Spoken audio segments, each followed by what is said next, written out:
knowledge, you have no history to bring to your case. The only thing you're using is what I give you. Come on now. If I took air away from you, you wouldn't even have that to breathe with. Do you hear what I'm telling you? You don't have to be shot by a bullet. All you have to do is stop breathing, taking in this oxygen, and breathing out carbon dioxide. So, who is this who darkens my counsel? By words without knowledge. He said, now gird up your loins like a man.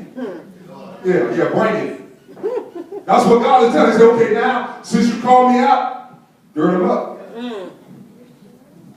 And that word, the term, like a man, is tejerba, which means if you got a hero, if you are a hero, you better bring it.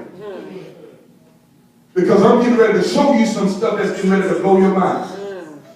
Because you called me to the carpet, and I'm the last person in this universe that you want to call to the carpet.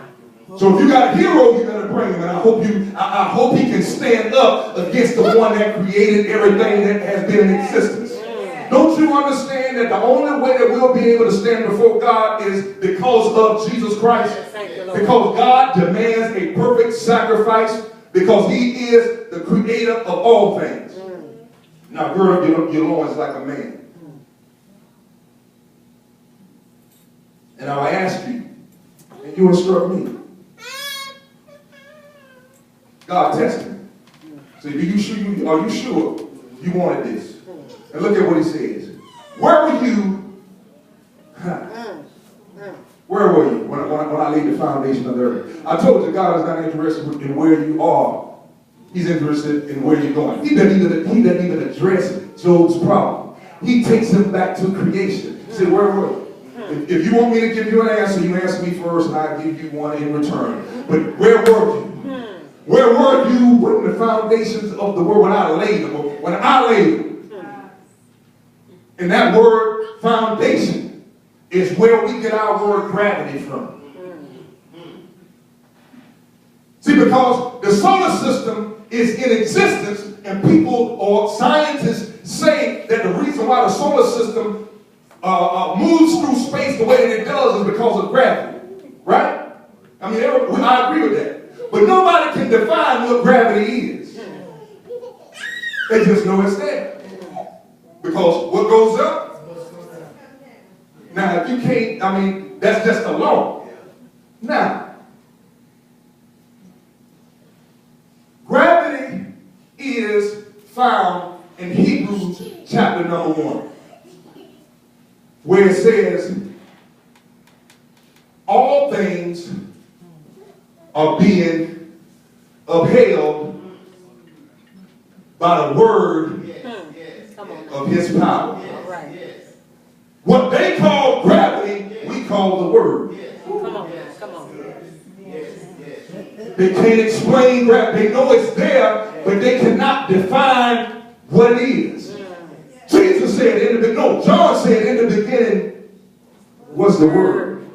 They called it gravity, but it was and the word was with God, and the word was God. And all things that were created, the galaxies, the universe, the protons, the neutrons, the atoms that make the body what it is, don't you know that it is all being held together by the word of his power? So what he's doing is giving Job some revelation he would have never been privy to had he not gone through this level of pain. That's the reason why the book of Job was written. So God could introduce us to a level of understanding that we had not had up until that time. Whenever God takes you through a process of pain, it's because he's getting ready to introduce you to a part of him that you've never seen. He said, I'm going to reveal something to you now, because I need you to take it back to the world, because my children are going to need it 5,000 years from now. Because Job's words were written over 5,000 years ago, and scientists are just now catching up with the significance of it. Everything that Job said was correct scientifically without having the technology available to him. When you read in that same chapter, he talks about who can hold the chains of the Pleiades, which is a star belt. You think it's like 6 stars within this certain belt, like Orion's belt. He said, who can loose the chains of these stars? And what scientists have now been able to realize is where this star cluster is found. And it was written over 5,000 years ago. God doesn't want us to be ignorant. This is the wrong time to be an ignorant believer. What they're saying now is that Islam is becoming the fastest growing religion on the planet. But what I have to tell you about that is this. Just as I took you back to 1993, during World War II, they brought in, after they went in and done in Hitler, they brought to America scientists that put together what we call mind control. Now, the weapon of choice that Hitler chose to use was not guns and tanks. It was the radio and television. He was able to promote his propaganda through the television and through radio.